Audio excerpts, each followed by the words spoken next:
Once upon a time, two friends joined forces to bring you the best in horror entertainment. Brian from the north, Tim from the south, each bringing their own unique perspective to the horror community. Movie reviews, Blu-ray releases, beer pairings, games, and more. Welcome to your new home for horror. This is Civil Gore. Hey there, everybody. Welcome to the Civil Gore Podcast. I'm your host, Tim. And this is Brian, and we are doing part 2 of the Howling franchise. And I don't know about you, Tim, but out of all the franchises we've done, I dare say this is the most, like, off the wall in terms of, like, theming to the movies, the coherent plot points, that they just all look, it's everywhere, this movie. I mean, where you find a movie that in its same franchise, it will literally have werewolf orgies, marsupial pouches, and line dancing? I mean, you just don't find that. There's no continuity here, which is kind of funny considering Clive Turner has been involved in most of these sequels. As we'll see, he took a very big part in part 7. He should just stick with acting, because that's where he's good at. Yeah, you would think that, with somebody being that involved. And Gary Bradner, the guy that wrote the original Howling, was actually a writer on a lot of these later sequels. So you would think that alone would keep things somewhat consistent. But really, there's no consistency between these movies other than they're werewolf movies. But there's nothing that ties these together like to a central Howling plot line. I mean, they try later sequels, on. Yeah, and it's really but poorly. Oh, did they try poorly? Yeah, very poorly. It's just it's pretty ridiculous. But we're gonna probably try to breeze through these fairly quickly, so we can get everyone's sanity. This franchise behind us. Yeah. So the first one up here is Howling V: The Rebirth. This one came out in 1989, directed by Neil Sundstrom, starring Phil Davis as the Count, Victoria Catlin as Dr. Catherine Peake, Elizabeth Shee as Mary Lou Summers, and God bless her. Yeah. I know why she was only in 3 Howling movies, because poor girl, I hope she found another profession besides acting. I'll just put it that way. Yeah, I didn't see, she's not in much. No. Ben Cole as David, William Shockley as Richard, Mark Siverson as Jonathan, Stephanie Faulkner as Gail, and Mary Steven as Anna. A group of strangers visit an ancient Hungarian castle and bring along a werewolf. Now, this movie... And you're going to see why in my rankings I kind of ranked it a little bit differently than Brian. This movie is an exact ripoff of a movie called The Beast Must Die from 1974, which is a fantastic movie. Yeah, I think it has Peter Cushing in it. But it is literally a direct ripoff of that movie. Movie is literally about. So that's probably why maybe I liked it a lot more than you. And even though I did see some similarities to other films, like Castle Freak, House on Haunted Hill, any of those movies where people 10 get Little drawn Indians, to a thing, and they're all there and trying to escape. Yeah, The Beast Must Die is a much better movie, and that's kind of why I took points off for this one, because it is such a ripoff. But at the same time, it ends up being one of the better Howling sequels because it's ripping off a good movie. Yeah. And The Beast Must Die is literally the same exact plot line. It's a group of strangers, and which one is the werewolf. That's the exact plot line. But this one I thought was still really well done. It's much more serious than the 2 and 3 got so silly. Like, this one's much more serious. It feels a lot more gothic. It really has the feel of a lot of those old 70s like Hammer horror type movies, which gave it a lot of points in my book. So I actually really, really enjoyed this one. Yeah, no, I did too. But I'm a sucker for those. I'm a sucker for those group kind of zany characters. It's almost like a horror version, like a Fantasy Island, like sequence. That's what it felt like to me when they were introducing all these characters. It definitely had a very House on Haunted Hill vibe to it. Yeah, for sure. Yeah. I really like this one. I took us some points off for lack of originality, but this one was a welcome refresher after the Howling 4, which is just a bore fest. This one was actually fairly entertaining. There is some very spotty acting in this, but overall, I enjoyed it quite a bit. I think it lands firmly in the kind of upper mid range. Yeah. See, and I think I know you had commented on the acting, and I think even though it wasn't trying to be like silly, like it was taking itself seriously, I think there was an intentional campiness in the characters themselves, because I think you have to, in this type of movie, you kind of have to have the characters have some, like, at least a hint of campiness, I think, because they need to they each need to stand out. Like, at first there were two guys that I thought were the same guy, like the two blonde guys, until they really started talking differently, and I'm like, oh, okay, wait a minute, no, they're different people, and I think they, when you have these ensemble casts, I think this one did a little too much. I will say that, though, but I think they all tend to have their own characteristics. So, because it's hard to remember everyone's name in these ensemble casts. So if you have a characteristic that stands out with them, I think it's a lot easier to keep track of what's going on with people. So I think that's why these movies tend to do that. Anything with like a Clue, or, those movies like that, I mean, those were actually characters, that had names and established from the game, but you know what I'm saying? Any of those ensemble character thing, they usually like will have Knives Out, yeah, did that. Distinct characteristics, because sometimes it's too hard to remember everybody's name when there's a lot going on like this.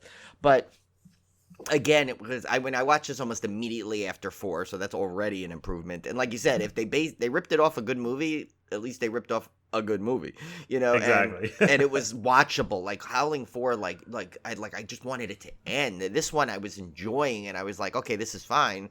I mean, yeah, it has its problems. Is it going to be in the upper echelon of 100 best films of all time? Not even close, But as a Howling movie, I was glad it went back to something that was that I felt like was worthy of kind of putting in the Howling moniker to it, So, yeah, I mean, I think that, and this one overall was a popular one out of all the sequels. If you look on IMDb, if you look at some of the reviews, oh yeah, a lot of people like this one. Well, it has that kind of gothic setting with the castle. I mean, it feels very werewolfy. Unlike a lot of these sequels, which just go off the rails with Australian werewolves and whatever. I mean, I guess arguably Howling 2 sort of kind of had that same gothic setting as well, but it was so over the top with all the sex cult stuff. Orgy based it took away from the setting. Exactly. So yeah, I can definitely see why this one is so popular, because it does very much feel like a werewolf movie, even though technically there's not a lot of werewolf in this movie. Yeah, it's more like a werewolf whoodunit, it's very much, yeah, there's not a whole lot of werewolf. So if you're looking for body count or anything, you're not going to get it in this movie, but or on screen, like a lot of on-screen action. But for like a murder mystery that just happens to have a werewolf, it was actually really, really good. Yeah, I mean, in comparison, it's well done. Now the next one, might as well go right to the next one here. Howling 6, The Freaks. I expected a little more, because I do, like you, Tim, are a big, huge fan of carnivals and carnies and traveling circuses and stuff. I just, for some reason, this one, I think it's something, I don't know what it was about it. I don't think I liked any of the characters. I expected more freaks, if that makes sense. You know what I'm saying? More distinctive freak people. I think they missed the opportunity there a little bit. Howling 6 The Freaks was 1991, directed by Hope Perello, starring Brendan Hughes as Ian, Michelle Matheson as Elizabeth, Sean Sullivan as Winston, Antonio Fargas as Bellamy, Carol Lindley as Miss Eddington, Jared Barclay as Dewey, and Bruce Payne as R.B. Harker. A villainous carnival owner traps a young werewolf to include in his growing menagerie of inhuman exhibits. This one feels very 1991. I will give it that. I mean, it definitely has that feel of it just feels so early 90s. Yeah. But I like this. This one is actually based slightly on Howling 3, because I think in Howling 3 there is some carnival stuff. Yeah, that's right. I mean, I'm sorry, not Howling 3 the movie, Howling 3 the novel. That's what I read. Yeah, I read that there was this was more of it was kind of basing it off of the third movie. Sorry, we should have clarified that. Yes, there's no more super pouches novel in this one. No, like I said, I'm a sucker for anything freaks, carnival, whatever, and somehow, and again, this is one of those things where your attitude towards the movie is going to change depending on the circumstances when you watched it. So I was kind of hyped for this one because of the freak show aspect. I love that kind of stuff. And so I kind of just started really getting into this one. And it's got some kind of unintentionally hilarious stuff in it. This this guy comes into town. He's like a drifter. He's looking for work. Small town. Like, why would you drift into a small town to look for work? I don't know. But yeah, it's always the same way too. Yeah. They always go to small town. He's a werewolf, so he's trying to stay kind of out of the limelight. So I guess that's why he picked this rural community. And he goes to remodel, or he gets a job like remodeling this church for this pastor who also has a beautiful daughter played by Michelle Matheson. So there's gonna be like a love interest there. Yeah. I mean, that if you didn't see that coming 2 seconds into the movie, yeah. Which she was like, I told Brian earlier, she was on she was the girl on Mr. Belvedere. Well, why did she sound like she like her voice sounded like she was like 12 years old in this? It was like some weird audio in this whole franchise has weird audio. Very weird audio. It didn't match her look. Like, I mean, like, yes, I expected her to have kind of like a wispy voice, I guess, like a little like elegant-y kind of what's the word I'm looking for? That like kind of voice, but. She had it sounded like so child based. It was weird. It was awkward, which made the scenes like you couldn't tell how old she was. Number one, anyway, so it made her seem like she was too young for the main guy to like have like a thing with her, And he tried to push it off. I thought he was just pushing it off at first because I realized he was pushing it off for the age difference, but I guess it was because of the werewolf difference.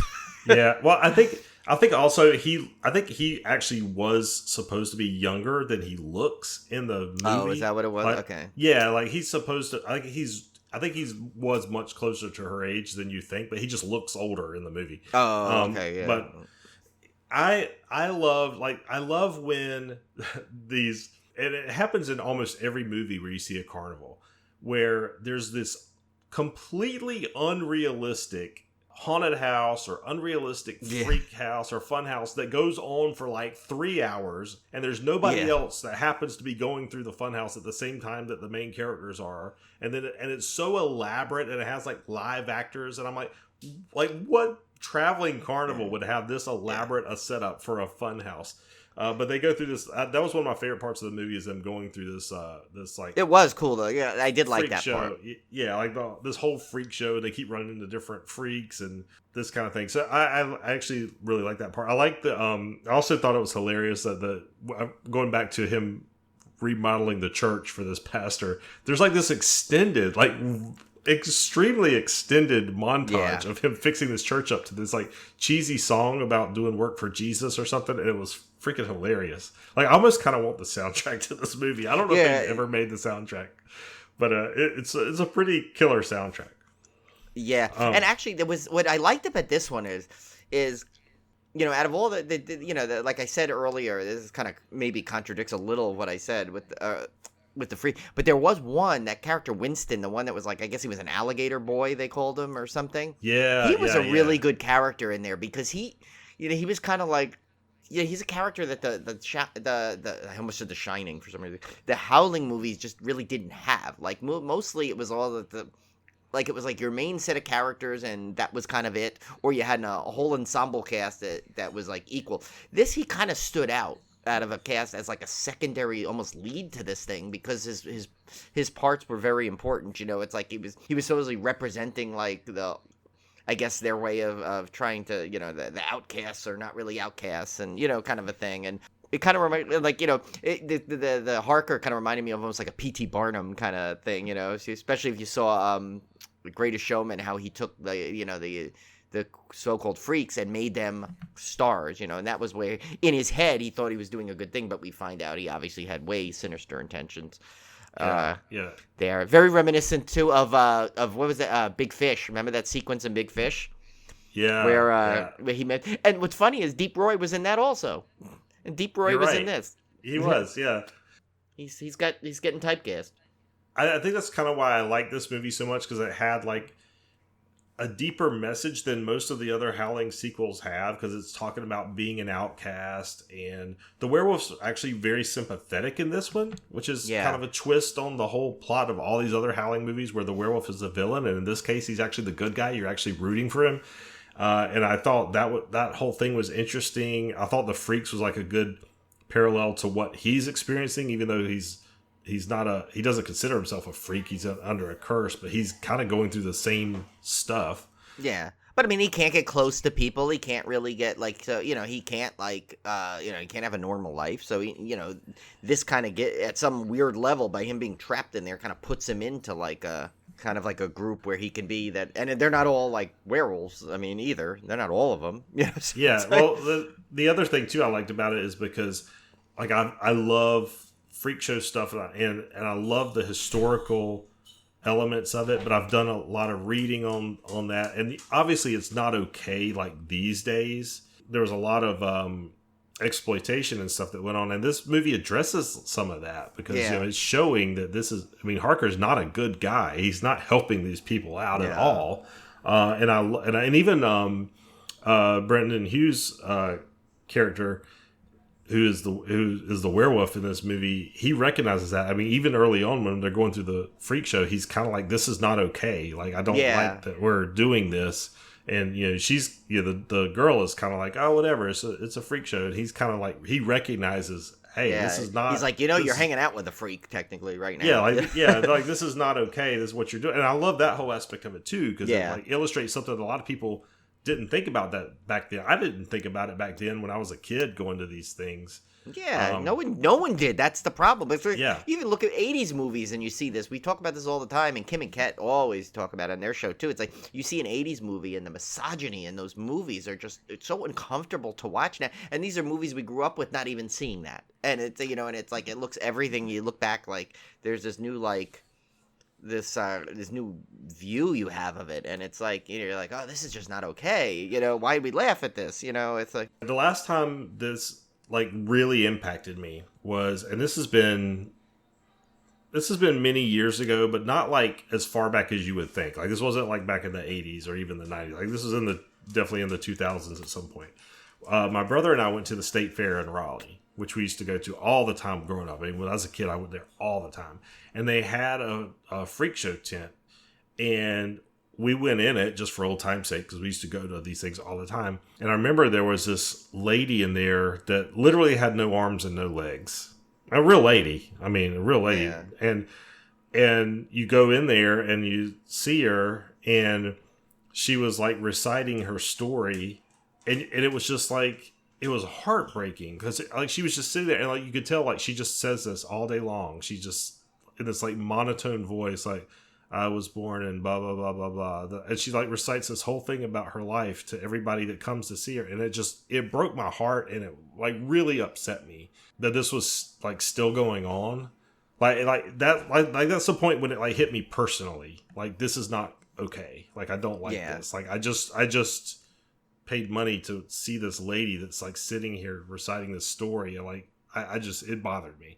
So I've never gone back to one since then. I don't know that they even have them anymore.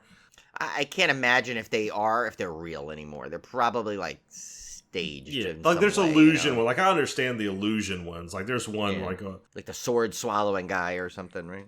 I do have a funny story about one. So we went to one at a county fair, and it was the snake lady, right? And so you go up to you pay your money, and you go up to the thing. And like these I don't mind as much because you're not exploiting an actual physical condition. You're just there for the gimmick, right? You know, it's an actor. And there's a woman, and her head is like basically stuck up through a hole, and then they got like a snake body attached to it. And so we're sitting there, you know, like looking at this snake, quote unquote snake lady, and this little girl runs up, and she's like, "Mama, can I get some money for the candy apple?" She's like, "Yeah, you go. Yeah, I'll get you some after this." She's talking to her snake lady mom. Oh no! It cracked me up. She was like the real daughter. It was it was the real daughter, like the mom that had her head stuck up in the snake lady hole. But it was talk about getting out of character there. Yeah, exactly. It was like completely broke character. But those I'm not as like those I'm not sensitive to. That's just a joke. It's a gimmick. It's an illusion. It's like a regular haunt or something. Essentially. But the ones that were real people, like that one bothered me. So hopefully they don't do those anymore. Again, like I said, this wasn't that long ago. This was maybe 15, 20 years ago. Yeah. Not that long ago. But so anyway, long story short, that's I like that whole aspect of Howling 6. So I enjoyed that one quite a bit. Yeah, 5 and 6 are like kind of like little diamond in the roughs, like right in the middle of this franchise that you wouldn't expect. Like after 4, you expect it just to be like, okay, I'm gonna die watching this next 4. Right? Yeah. But they now. If they were all like this next one we're going to go to, Tim and I might have actually been dead because I don't even know how to explain this movie. I don't know if this is even a movie. Yeah, if you want to see the funniest thing, read the IMDb reviews on this thing. I was hysterical last night. Just people's reactions to this. Like, they were from, like, downright confusion to, like, this, like, over-the-top anger, like they wanted to, like their life was ruined because of this movie. This movie, by the way, I read, routinely gets on the bottom 100 movies of all time on IMDb. Yeah. And I can understand what why. knocks it off, I want to know. I'd like to know I I can't picture 100 movies that are worse than this. And this is not so bad it's good. This is so bad it's bad. Yeah. Like, straight up. So this is Howling New Moon Rising, although when we watched it on Tubi, it was called Howling, like, the Mystery Woman or something. I don't know. Yeah, which really only... Yeah, and that literally, I figure... I see the reference to the title, which is only at the very end, at the so-called twist, if you want to put a twist. If you want to give it that credit that was a twist. But yeah, that was, I guess... But why... I mean, first of all, neither title works. Literally for this. This should have been called like Howling, like I don't know, like line dance special. I don't know. There are way too many line dancing scenes in this Howling movie. Like literally, there was like I swear to God, it's like they took 2 hours of B-roll footage from the Country Music Channel and tried to fit in like scenes that could make it a Howling movie. Like literally, like it made no sense. It was like. The first 20 minutes is all just like some guy walking into town which is that what's his name, Clive Turner. Clive Turner stars in this one, by the way. Yeah, like, he finally gets in front of the camera. Well, actually, yeah, let's do the housekeeping to this real quick. Oh, we gotta do the housekeeping. Okay, this debacle. Howling New Moon Rising, 1995, directed by Clive Turner and Roger Nall. Starring John Ramson as detective, Ernest Kester as Ernie, Clive Turner as Ted Smith, John Huff as Father John, Elizabeth Shee is back as Mary Lou, Jacqueline Armitage as Jacqueline. A number of brutal werewolf-like slayings begin occurring in a small California town after the arrival of an unfamiliar motorcyclist who is Clive that number Turner. Is 2, by the way, I think. Yeah, but Brian's right. Like, I don't even understand how this is a movie. Like, it's literally... probably I was like a 90-minute movie. It's probably like at least 70 minutes of filler, and I'm not exaggerating. Like, I'm not joking. It's not even good filler. Yeah, it's like line dancing. It's like people sweeping floor. Like, there's long shots of people doing stuff that has no relevance to the plot whatsoever. Like just cleaning up the bar. Yeah, it's abysmal dialogue. Like, there's supposed to be this dialogue between the preacher and the detective on there, and literally like the detective almost like says lines for what the audience must be feeling. There's one part he just goes, I don't know what's coming next, but I'm tired, I'm gonna go home, let's hear this tomorrow, and then just leaves. Yeah, it's so weird. It's very. And then there's a lot of dick jokes. Like, there's a lot of like the guys clown around telling dick jokes and stuff. Like, a lot of it. Yeah. Like an abnormal amount. Like, it's not like it looks like a giant movie of outtakes is what it looks like. It does. It looks like, they were joking around on the set and then like used that in the movie. Like, it doesn't, like, it's almost like, I don't know, like you're goofing off with your friends and you thought, oh, let's make a comedy and we'll like joke around, like bust each other's balls, and then we'll just film it. Oh, you see what he said to Ted? Like, that's the kind of like filmmaking that it's. Oh my weird. God, yeah, and so many lines are in like, hey Ted, what are you doing over there?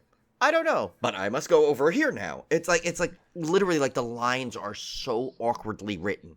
I don't like, there was, I think literally the script must have been like written in one I mean, Chatbot would probably make a better script. It feels improvised. It really does. It feels like they just said, okay, the next 5 minutes, have discussions in here like you would in a bar. But it didn't even seem like that. Like it seems like the ad-libs needed to be ad-libbed. They were that bad. And did it feel like a lot of it was like inside jokes that the audience had no clue about? Like the guy that was always wanting a drink and the lady wouldn't give him a drink. And I'm like, are we supposed to know who this guy is, like, and that he has a drinking problem? Like, well, Yeah, not that I want it, but I felt like we were deprived of like about 73 backstories to make any of this make sense. I read something in the trivia that explains a lot, Brian. I don't know if you read this in the trivia, but most of the cast were locals. They weren't actors.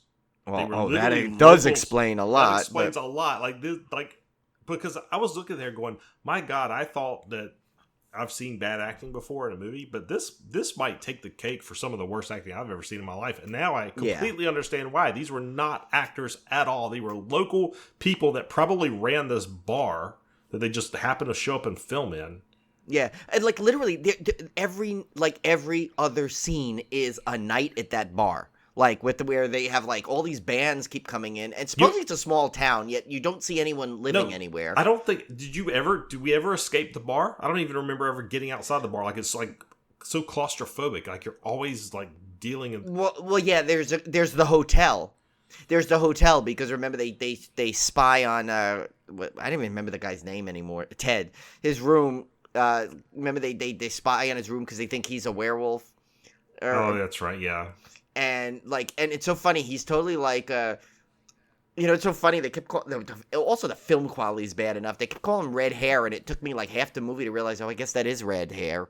It was so poorly, like filmed. It looked like you stumbled upon like it on UHF, and we're trying to still like the entire movie. You were trying to work to get a clear picture. That's how like poor the quality was. Yes, like 1995. This film looks worse than some stuff I've seen filmed in the 70s.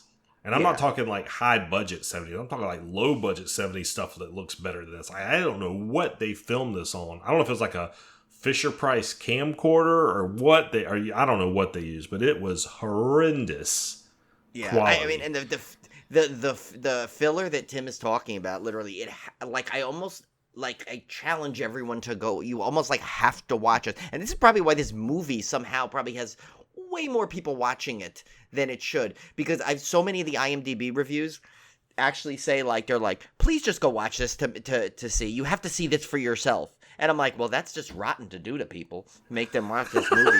But I told it to our text feed. I'm like, guys, please watch this to make sure Tim and I didn't imagine this all and had some weird like a fever dream or something. Yeah, like I was sitting there going, is this actually as bad as I'm thinking it is? I don't even understand how it's a movie, much less it's a Howling movie. Like I don't even understand how it's a movie. It doesn't make any sense. It's like just strung together.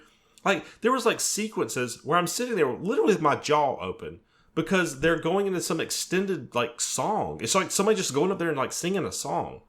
There was one other movie I could think of where this happened, and I can't remember the name of it, but it was on Tubi, and it was like a hillbillies from hell, or I don't know, something with hillbillies in it. It was some old '60s movie, horror movie, and they did the same thing. They padded everything out with musical numbers. Like there was literally a sequence in that movie where everybody sat down and turned on the TV and watched a musical number. Like this is the first movie I've ever seen that reminded me of that, where I'm going, why are we watching this guy go up? And it's not like, it's not like some movies where it's like, oh my God, that's Depeche Mode up there playing. It's not like a hot cameo. This is like the owners of the bar getting up there and singing a song. Yeah, like the guy's wife kept singing all the time, and the poor like owner that was like, they wouldn't give him a drink, and then he was too tired, and then and it made sense. Like literally, there were people flubbing their lines, and they just kept it in. Like literally, there was one day. This movie must have been filmed in like over 48 hours, and that's generous. Yeah, that's generous. This review I gotta read, and by no way I'm going to laugh at the statement. I'm not mocking what the guy says here. In reality, it's just the thing. The guy gave it 1 out of 10. He says, this film gave me brain cancer. Said after watching this movie, I had to go back and change all the other 1-star reviews I've ever wrote to 3-star reviews because they were comparatively better than this neural toxin. I mean, my God! Like you could make a whole comedy video of like just reading Howling. It is. One person gave it 10 out of 10. I think he must have been joking. You have to. Come on. Yeah, one headline was so horrible that I felt bad for it and kind of admire it. And it's just like, it's like some of the you got to just read these things. I'm officially dumber after watching this movie. Yeah, that was Someone said, "Where's the werewolf?" Oh, this was someone wrote. I know I've been bad, but bad enough to deserve this. This was the headline. I mean, you just gotta read these reviews. Literally, there was so many 1 star. It was 1.8 stars. It got, and I think there was one guy gave it a 5 somehow, and the other guy gave it a 10. But almost every review was a 1 on here. Yeah. It's make the hurting stop. Like the reviews are just hysterical. Like this movie is like it's indescribble to me. Here I found it, Tim. This is the one that made like reminded me of something you would say. I'll try and read it quick. It says a werewolf country musical. It says a toe tap and leg slap and werewolf hoedown. The acting in this movie is third rate at best. Not to mention it's practically a musical. There were more bad country music in this film than a Russian cowboy bar at happy hour. I don't know if this guy. We didn't even talk about how much it reuses footage from other sequels. Oh my god, yeah. To add, and now granted, that's usually the kind of filler you expect in these later sequels to franchises. Yeah. I get it. I get those because you know what? That's fine. And I think if the rest of the movie would have been okay, I would have actually accepted these. But this is a bit, and they don't even let you go through it. Like they literally could have had this in one 35-second sequence, but yet they broke it up to 18 different scenes throughout this other garbage that we had to watch. And you're going, why are you even trying to make continuity in this movie? Like the movie makes no sense. Like you're trying to tie everything together with this? Like seriously? Yeah. Like it's just it's incredible. Yeah. It's incredible. And that detective guy, oh my god, he's so like he just like doesn't even make I've never seen someone that like I don't even think I could try and do this. Like he somehow never changed emotion no matter what he said through every one of his lines. Like no matter what. Like he was like, "Oh, well, don't tell me this because I'm not shocked anymore." "Oh, well, I stand corrected. I guess I am shocked." You know, like literally like that. And that's not even doing it justice how bad it was. I am not an actor. I would bet money I could act better than most of the people in this movie. I would bet money that I could do it. Yeah. I think almost everyone can. And I've never acted a day in my life. And I've seen movies where they've used the local town as characters in there. Local talent. And it's not bad. I wouldn't use the word talent. Talent. Maybe talent's not the right word. This, they must have just not only found like the weirdest town ever, but the weirdest town filled with the worst actors ever. It's not even that they were, it's almost like I was almost about to write this in a text. It's almost like when you see like Saturday Night Live, somebody trying to portray a bad actor, they're doing a sketch or something and they're trying to be bad. It was like that, but like it was like to that level. Like I was like, I don't even know how you could unintentionally be this bad. Like I mean, I don't even like it. I can't even comprehend how you could act as badly as you're acting right now, even with no talent. Like I don't I don't understand it. It was like they're reading off a card or something. It was. I wish I could get to your text, the funniest line that you said when I was writing this. I got to see if I can find it, because this was one of the funniest things I think I've ever heard Tim say, ever. Here it is. What I wrote. I said, well, of course, there's enter line dancing. Always what you want in your werewolf movie. And Tim writes, oh, sweet summer child, do you think there's only one line dancing scene? And he was right, because there was like about 12 more. I was like delighting in Brian like starting this adventure, and I'm going, oh my god, you just don't know what you're in for. Like I can't even us telling you right now, you're not prepared for what you're about to witness when you watch this movie. Yeah, I hate to say this, but you almost need to see it to believe it, because I don't think you truly will understand that we're not like just like we're not kidding here. No, we're not kidding. Like I'm serious. This movie makes no sense. Like this is not a put together movie. And Clive Turner, God bless Clive Turner. I mean, the dude, he has his hands all over these terrible Howling. Not all terrible, but he has his hands all over the Howling franchise. He's actually kind of like the best part of this whole movie. He is. Like he's the only tolerable part. Yeah, he's pretty charming. He's funny.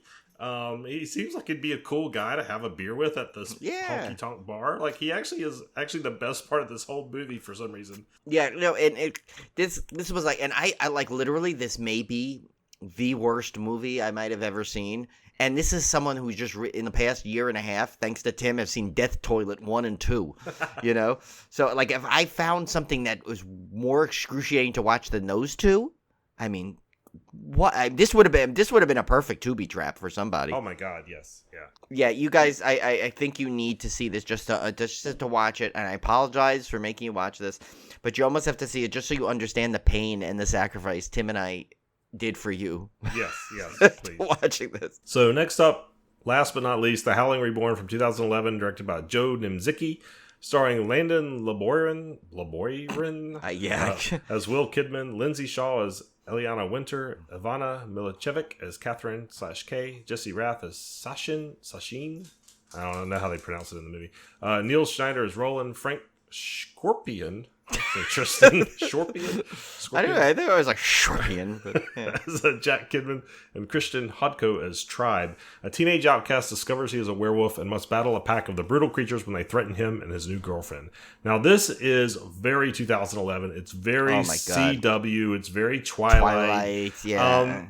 And that's the reason it ranks so low on my list, because I can't stand that kind of teen drama stuff. But I will say, to Brian's credit, because I think he ranked this one higher than me.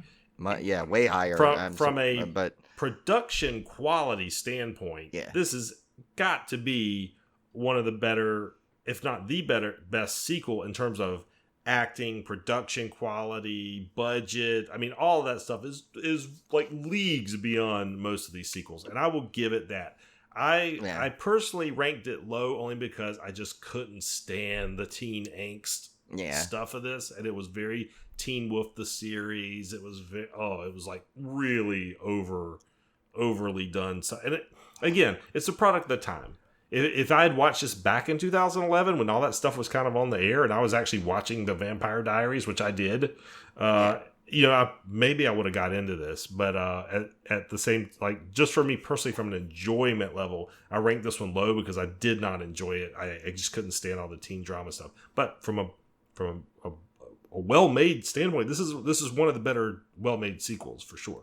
Yeah, no, and I am someone who's never seen like more than like 1 or 2 seconds of any of the Twilight films. I didn't really watch any of those CW shows. I know what they're like.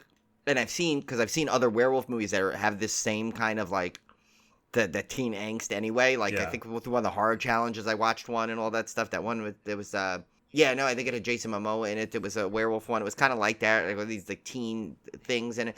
But and the thing is, so I went in there predispositioned kind of to hate this movie, or I had a feeling like right off the bat, I'm like, oh God, it's this, but. The same thing, the reasons you said, it's like, you know what? It was high quality. Yes, they used a lot of CG. So, okay, it was not practical effects anymore. But, again, that's a sign of the times at that point. Everyone was it was just before when people started getting that retro feel and wanted to go back to start doing the real practical effects again. The effects were good. I mean, I'll give it that. The effects were good. I mean, I think it was kind of pretty predictable and everything. But, I do get a bonus. I give it a bonus because I am a huge fan of Ivana Milicevic. I think she's extremely talented in all the movies she's done a varied thing. I mean, she's really good at comedy. She's good. I mean, she was in Banshee, I think, right? Was her? I think this was her first role too. Oh, was it? Yeah, no. She was in other things. I think before that, she was. But she just didn't. She was in like she did some comedy stuff. She was on a Seinfeld. This could have been used for. I think it was her first. Might have been her first feature film role.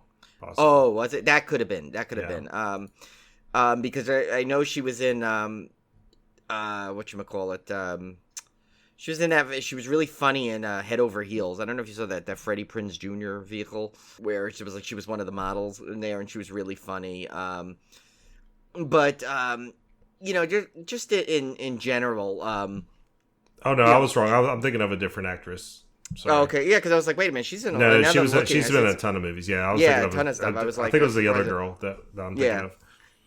But and she's actually really she's really talented, and so I was like glad to kind of see like a familiar face, I think, too. In these things since the first one, really.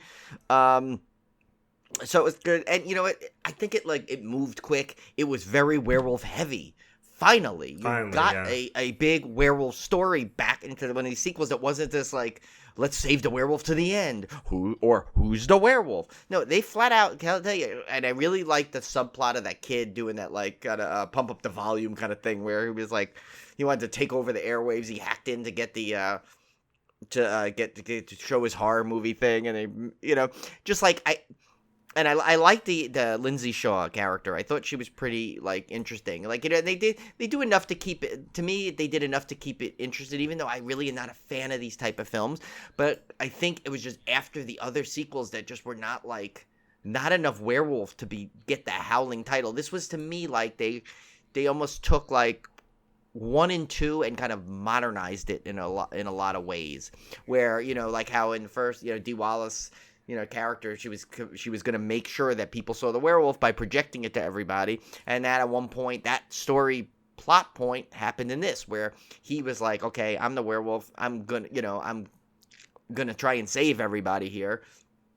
So we're going to, it's all very predictable. Like, as a movie, it's not great. But as a Howling sequel, which is how I'm ranking it, is why I put it, when we go through the description, that's why I think I didn't hate it, and why I was, like, actually somewhat enjoyed it a little bit even, if it makes sense. Like, it's a movie this type of movie I really don't like, but yet I enjoyed it because I think just in comparison and part of the franchise, it at least went back to, we're getting werewolves here. We're getting werewolf lore. We're getting werewolf fights. We're getting werewolf. There's no line dancing.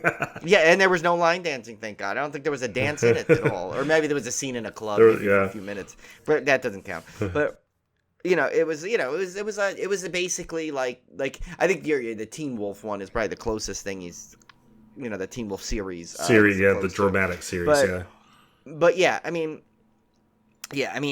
to end this story, and they are now granted there is a remake of the first one being in the works with Andy Muschietti, who did the It movies. Yeah. So this franchise is not over.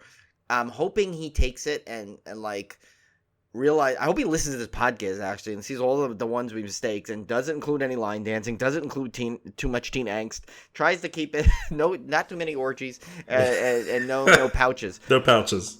Yeah, and then I think he might have something here. But, I mean, granted, if he makes it, I'll go see it because, like I said, if it's the remake of the first one, which was, of course, the best, no surprise there. It's going to be, we already said that. It was going to be hard to beat.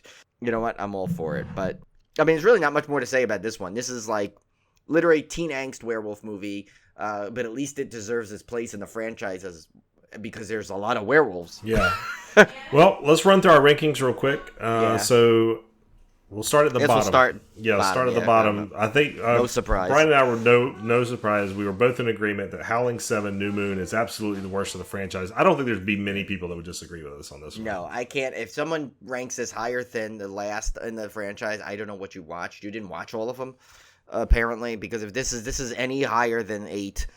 The only reason it's going to move out of 8 is when the remake comes out. It'll go down to 9. Yeah. The next one up we both agreed on as well. So number 7, we had Howling 4, the original Nightmare. And for me, it was because this movie was just so boring. It's so really boring. It's a very tedious film. It's just not enjoyable to watch. So we both had that one down towards the bottom. Now we start getting into where we differ a little bit. We've split a little bit here. My number 6 was Howling 8 Reborn. And again, it's not a reflection of the quality of the movie or even the quality of the movie in terms of a Howling movie. It was just my enjoyment of the movie. I just could not stand the CW dramatic aspect of it. I just don't like it. I didn't like the Twilight feel to it. I just hate all that stuff. I just don't want to be reminded of that stuff. So it got dumped way down the list, probably undeservedly. I mean, if I'm being really, really objective about it, like I think it's probably a much better movie than the 6th in the franchise. But I couldn't get away from my gut feeling of like, would I watch this again? Nope, it's going down to number 6. Yeah. I put 6 as Howling 2, actually, which I didn't think was going to drop that far down. But you know what, though? It's just, I think in comparison to the other ones, like this one was just like, because it was trying to make a sequel of the first one and did such a bad job of it. I think I like hold a grudge against it. If you can hold a grudge against the movie, that's why. And that's why it's down there, because it literally took one of my favorite movies, horror movies of all time, came out with a sequel and just embarrassed itself to try and connect to that one. Number 5 we actually agreed on. We put Howling 3 look the at that. Marsupials as our number 5. That one's in the middle of the pack. And again, it's a terrible, terrible movie, but I think it only gets as high as it is because it's so out there and crazy that it's kind of entertaining in terms of just being ridiculous. Yeah. So that's why it's kind of in the middle of the pack. Number 4 we differed again, and this one we swapped. And I could, might as well do them at the same time. We both swapped these two, and you know what? In honesty, at any point, depending on the mood I'm in, I could see those ones where they just flop, depending on the mood, flip flop. Yeah, I almost flipped them. So we're talking about Howling 5. I had it at number 4. Brian had it at number 3, and Howling 6. I had it at number 3, and Brian had it at number 4. And I think they're like, in terms of sequels, I think they're both like pretty much on the level of the same. It just depends on like what you're in the mood for at that time. So I think those could have switched places easily. Because they're just like Midland sequels. They're like those sequels where they just kind of like, okay, it's a werewolf movie. We can slap on the title of the Howling in it because it's werewolf enough that hey, let's get some money off of it kind of thing. But they actually did at least it's watchable. It's like a watchable.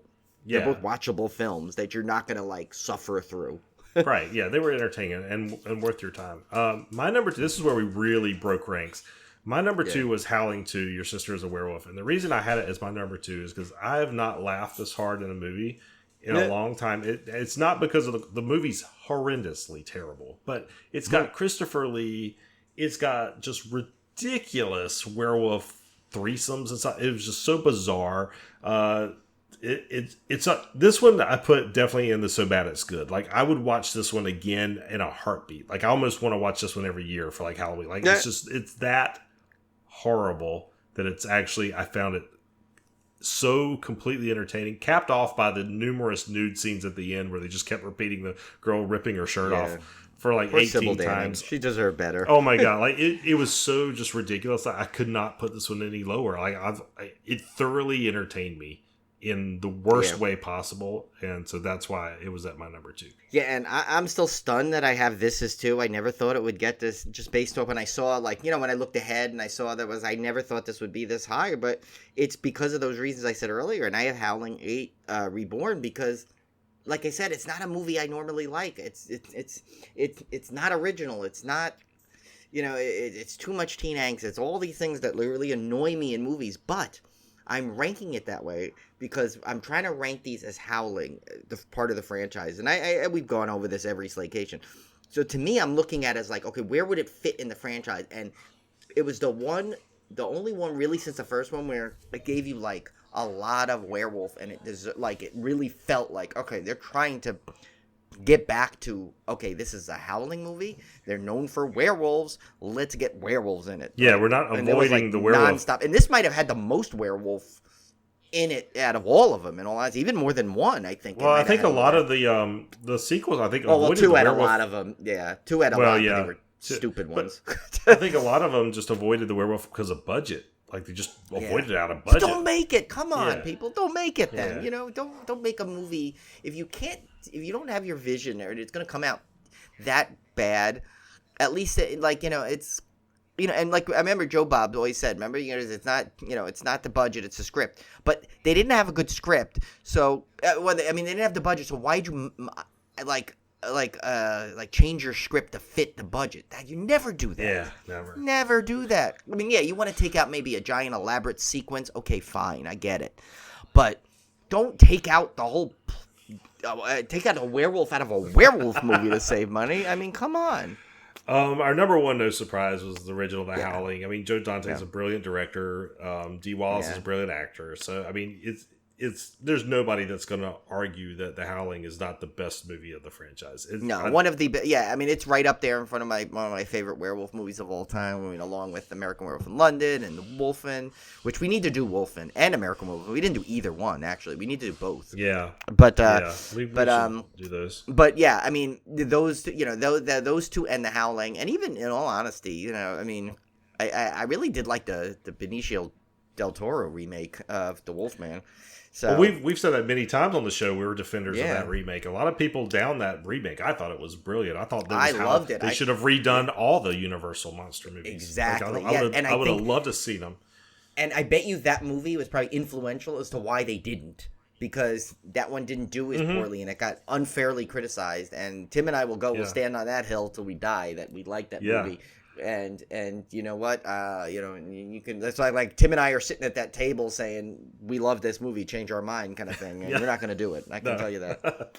Well, guys, we have to cut it here because I got to get to dinner. But we will be back here next week with another franchise, the last franchise of our summer Slaycation, which I'm very much looking forward to. So yes, I got to reach out to take care of some housekeeping there to set up something never before done. Feature in our summer Slaycations. I need to get that organized, but I think it'll be a good ending to the summer Slaycation. Then we're going to be right into our fall season, and we might have a little surprise for you in the fall before our horror challenge. I think it's something we've never done, which will be fun. But then it's like haunt season. I mean, this is like it's amazing how fast this summer has gone. I mean, partly because of my move, but we got a lot of stuff heading your way. So, but I don't want to starve Tim because a starving Tim just will not perform as well on the next podcast, so we need to let him go get his dinner. All right, guys, we'll see you back here next week. Take care. See ya.